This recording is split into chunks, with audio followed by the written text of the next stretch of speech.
Welcome back to Inside the Mac. We got week 5 to take a look at, week 6 to look forward to. A little late on week 5 recap, but it might be a little bit problematic in this one. My webcam camera thing, it's been a mess. I'm trying to figure out what's wrong with it. Maybe it's a PC thing, maybe it's the webcam being old, I don't know.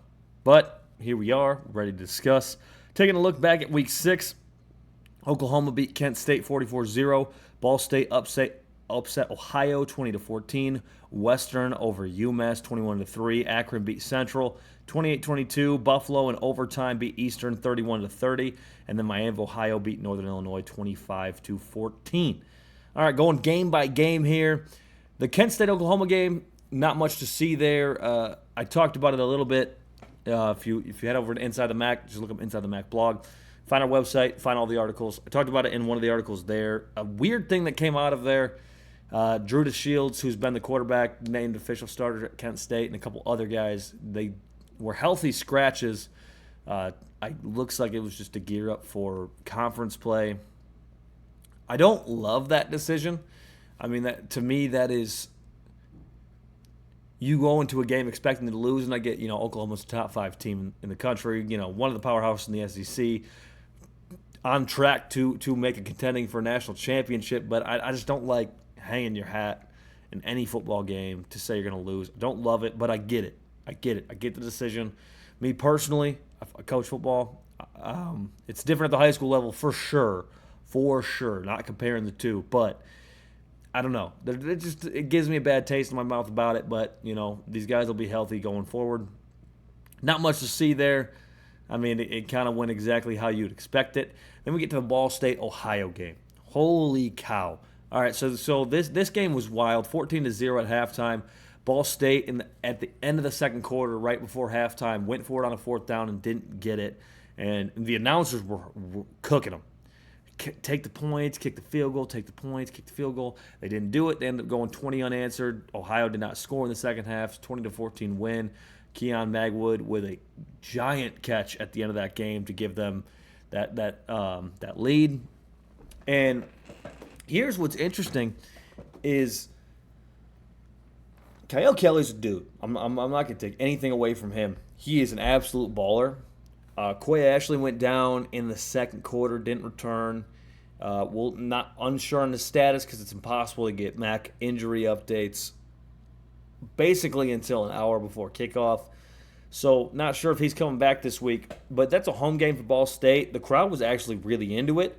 There was a lot of people there, which was awesome for them to see. And, I mean, now that puts Ball State tied for second, technically, in the MAC with a 1-0 record. And, I mean, Ohio had 8 penalties for 90 yards. Could not get anything clicking in the second half. They'd get these plays, they'd get it called back with a penalty, or they'd be sitting in a 2nd and 20, 1st and 20, and that just limits your playbook. I think this said a lot about two things. I think, one, it showed that Ohio's human, and I think, two, that it showed that Ball State's actually kind of good. Not that I thought they were terrible or any stretch of the imagination there, but I just wasn't sure with all of the moving parts they had in the offseason, how ready they were going to be for MAC play, and it looks like they're pretty ready, and we'll get into when we look at Week 7 matchups. There's some interesting games coming on. Ball State entered themselves in the conversation this week in a pretty emphatically way. Kyle Kelly, 21 carries. I said at the beginning of the season, I said after Week 1, he had 22 carries or 20 carries, and I was like, that's not sustainable for a quarterback. I was wrong, I guess. He's been doing this week in, week out. Kyle Kelly is that guy. He is an incredible player, and depending on how this week goes, there's a chance you're going to see him on my mid-season All-American. I have first and second team and third team. There's a good chance you might see his name pop up in that list with how he's been playing. There were times even in that game where the announcer's like, yeah, it's going to number 1. The quarterback's going to keep it. And he does, and he still gets it. He's a tough runner. He's a good football player. I think Ball State's better than people expected, better than I expected. And I think Ohio is very beatable in situations where they're beating themselves. Now, what I mean by that, I still think Ohio is one of the better or best teams in the MAC. I still do believe that, even after losing. But here's the thing: when the domino effect, when things start to fall, they did not look good. I mean, that second half was probably the worst football they've played this season, and that's against a team that they were a 2-score plus favorite against. So it's gonna make things interesting. Then we go to Western Michigan beating UMass 21-3.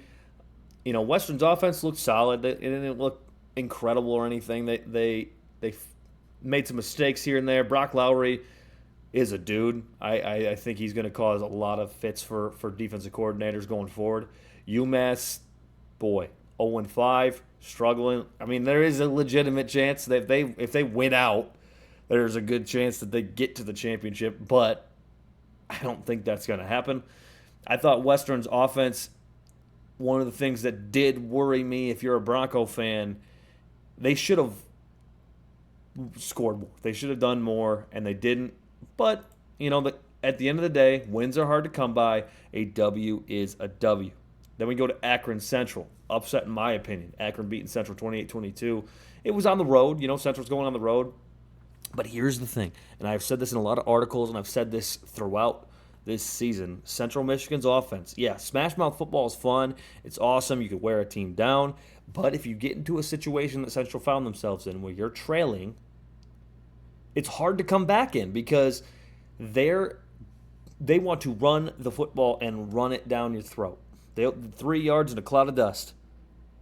If you're not getting success on that, if you're getting stopped or you're trailing in a fourth quarter, late in the fourth quarter, and you got to put together a 2-minute drive or you got to start throwing it vertically, and you can't do that, it's really easy for a defense to stop you. And that's kind of what we saw was, Central's trailing. They have to throw the football. You can only rush 3-4. You can drop guys into coverage, and you can make them have to make plays, and they weren't really able to down the stretch. I also think Akron having Ben Finley back, Akron can't compete for anything this season due to their suspension and no postseason and all of that. Ben Finley being back was a game changer. They might win last week or look different than they did against Toledo if he's playing. He is a difference maker. Jordan Gant is an absolute phenom in the backfield for Akron, and I think he's got things to prove, and he's going to keep doing that. But this Akron team, they have nothing to lose at this point. So all these kids that are playing ball here, they're there for a reason. Maybe they're trying to get some film so they can transfer out. But at the end of the day, they got to get that film. And so they're playing spoiler for a lot of teams in the MAC, and you cannot take them lightly. Not that Central did. I just think Central ran into a situation where that offense is not geared to put together those kind of drives, passing the football vertically, going faster, and then that's kind of what we saw there. I think Central still bounces back. I think Central's still a team to worry about because that run game is a problem. Even if they're not, they didn't win this ball game and they didn't put up a ton of points, it does wear you down. So it'll be interesting to see how they bounce back from that. The Buffalo Eastern game, Buffalo finally did it. They finally closed out a game that was close, late. Victor Snow had an incredible performance. I mean, this guy could do no wrong. Eastern's offense is still really, really good, and they're carrying that team and trying to will them to wins. That defense has been struggling. So it is interesting. Taquan Robertson being back for Buffalo definitely will help. Started the game really rough. I think he was 1 for 6 at the beginning of it, but then he turned it around. Ended up finishing with 3 scores through the air, 272 yards. But I still, Eastern's 0-2 in the MAC. They're 1-5 record. You look at that and you're like, yeah, man, Eastern. Don't count them out. Don't count them out because at home they can play spoiler. I think Eastern, that offense is powerful enough to do things to mess a team up. Buffalo, they're starting to figure it out. They're tied for first in the MAC at 2-0. Wins are hard to come by. They've struggled in the non-conference close games, but they're winning what they need to win in the MAC to get themselves to Ford Field, to get themselves towards a championship. So you got to give credit where credit's due. They're playing good football when they need to, but not all the time. I think they're starting to turn the page though, and they could be a problem. And then Miami of Ohio over Northern Illinois, kind of a tale of quarters. I mean, that first quarter, Northern Illinois dominated, going up 14-0, and then after that, it was Miami of Ohio's game. DeQuan Finn came back. He looked okay. He struggled at times. I thought he ran the ball well. He didn't throw the ball great, but he did enough to get them to the win. Cam Perry still showing his explosiveness, and I'll say what I said last week too. Everyone wants to say Miami of Ohio. What I said after week 5 was that they have the most explosive offense. I didn't say the best offense. I said the most explosive, and I stand by that. Cam Perry being one of those guys that can do those kind of things. Now let's look forward to week 7. All right, we got some big matchups in here. Miami of Ohio is traveling to Akron. Now Akron obviously looking to play spoiler. They've looked good at home. Miami of Ohio opens as an 11.5-point favorite. It's going to come down to quarterback play, in my opinion, in this ball game. I think Jordan Gant's going to run the ball well. I think that Miami of Ohio is going to run the ball well. But Ben Finley versus DeQuan Finn, who's going to be able to be more consistent, higher completion percentage, make the plays when necessary at the quarterback spot. That's going to be the difference. Miami of Ohio forces a lot of turnovers. They're very, very, very good defense. One of the best, if not the best in the MAC, in my opinion. And it's going to be interesting to see how Ben Finley, a seasoned veteran quarterback, if he can dissect that, how Jordan Gant can provide to that. I think there's going to be a situation where we could see Akron having a lot of yards, maybe even a lot of points, but a couple turnovers here and there. I think turnovers are going to be the difference maker in this ball game. That's going to be an interesting game. Then probably the biggest game of the week, Toledo travels to Bowling Green, and I'm gonna call this my game of the week.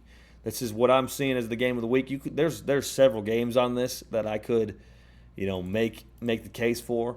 But I'm going to say Toledo Bowling Green. Bowling Green's coming off a loss to Ohio. And it was a 35-20 game. And you look at the score, it's like, 2-score game. Drew Pine threw 3 interceptions. He didn't look his best at all. One of those, I went for a pick 6. I thought Bowling Green's defense did okay. I mean, that Ohio offense is tough to sit by.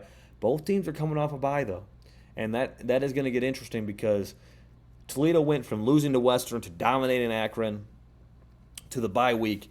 Bowling Green went from losing to Ohio to the bye week. It's at Doyd L. Perry Stadium in Bowling Green, Ohio. Is that going to play a factor? Absolutely. But it's not exactly a super far trip for Toledo. Still in state.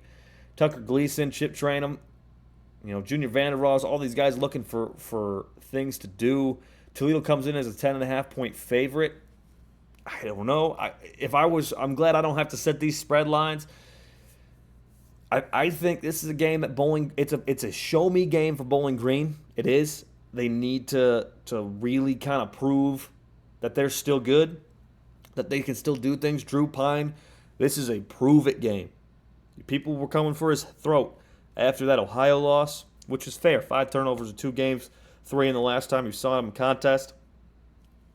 You can't argue with that, but he's got to really be on point. Both these teams are coming off of bye weeks. This is going to be an exciting football game, I'm going to tell you that right now. Then we got Northern Illinois traveling to Eastern Michigan. This is kind of a battle because Eastern Michigan has one of the best, if not the best, offense statistically, not necessarily personnel-wise, but statistically.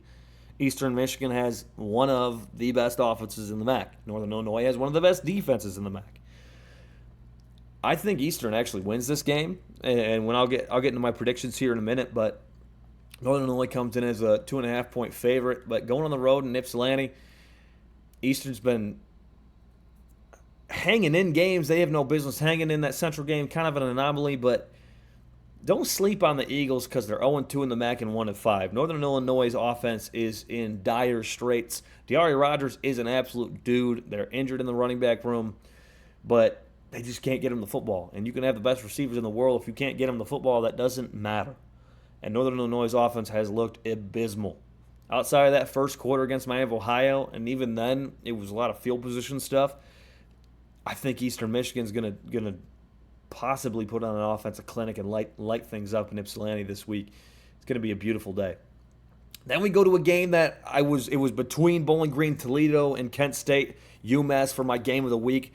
I'm going Bowling Green, Toledo because I think it means more for the MAC, but this one could arguably be in there. You got UMass going to Kent State at Dick's Stadium. Now, Kent State 1-4, 0-1 in the MAC in a close loss, mind you, a close loss to Buffalo.